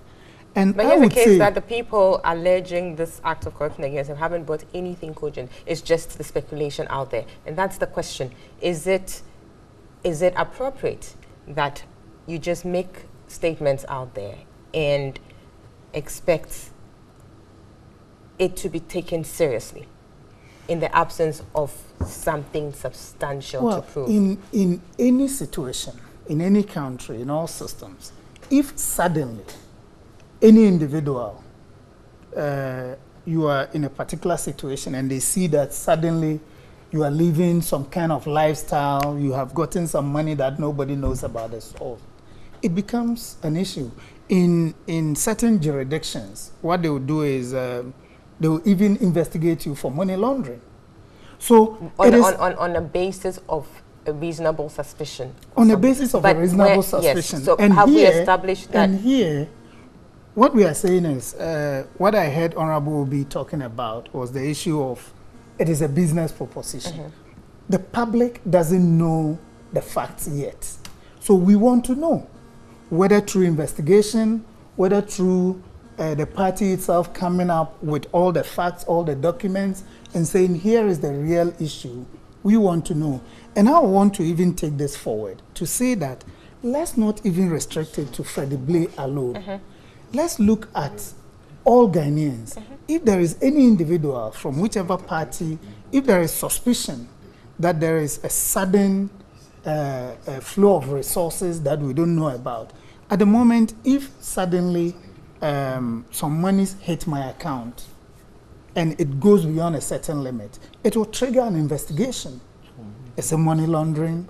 Where is the money coming from? But those, there are guidelines to those. So yes. Indeed, you're talking about it hits a certain limit. So there's a threshold. It's gone beyond that. It's raised a certain alarm. Yeah. But so that justifies. The alarm here. Yes. No, this is different. No, the alarm here. That's what I'm trying to distinguish. This is an institution giving the facility. Right. That's what I'm saying. It's different from money being deposited in your account. He's just giving an example. It's just an example. And here, what I'm saying, Honorable, is that the public is now getting to know the details.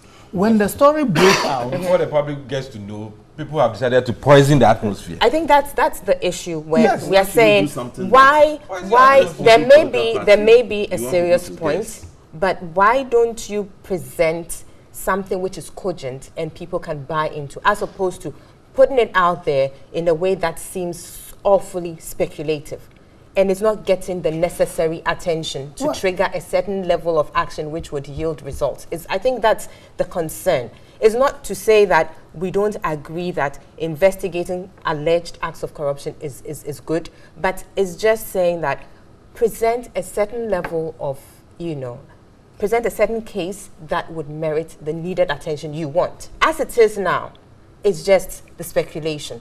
Now, the people have come, i.e. Mr. Freddie Blay has come out to say what is being said is not true. Typically, then, it's for you who is alleging to now give something in proof. Yeah, but the point is, if he's saying it's not true, now we are getting to hear that it's a contract. In fact, it's not even Freddie Blay. Let's put those documents in the public domain. It's as simple as that. Once the documents are in the public domain, and I'm sure Dr. You're looking at a private entity. No. i.e. a political party that has set up. No. Freddie Blay is not a public. It's not a private entity. He is a public figure. You're looking at his role as the chairman of the GNPC. Yeah, and he bought the thing is to do with a political party. If it was Freddie Blay's own business, he had pumped some money, gone to take some money, put it in his newspaper, Daily Guide, and all those things. As a private businessman, nobody will be worried or will be interested about it. But because it is specifically for a public cause, that is why it is of public interest, and that is why we need to know. And I'm sure if you ask him, he himself will be willing to give out the information to cooperate with any investigation just to show that he is not what people are perceiving him to be. I'm sure Freddie Blay would like to do that himself. Yeah.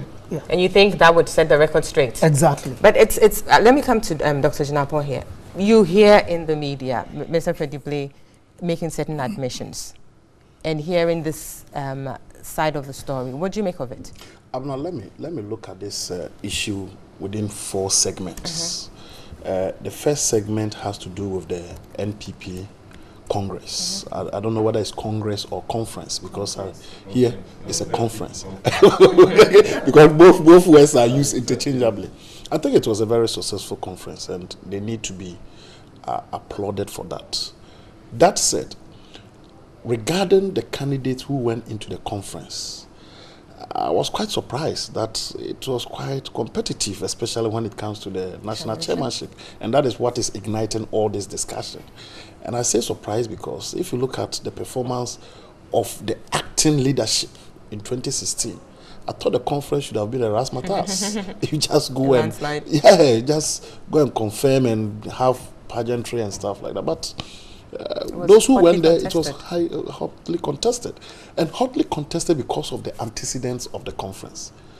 A number of issues that came in. And one that has played out mostly has to do with this whole minibus or minivan saga. And you see, the problem here is, I think there lacks clarity in terms of the acquisition of those minivans. And that lack of clarity, one way or the other, is informed by one, Mr. Blay, himself, and two, the MPP as a political party. Let me start by indicating that Mr. Blay has said that he finds it extremely repugnant, so to speak, why people... I intentionally refuse to go there yet. I'll get there. Why people are questioning the timing, when he fails to realize that the questioning of the timing is as a result of his conduct within the spectrum of this issue. This whole so-called contract, from what he says, was signed 11 months ago. When it was signed, nobody heard of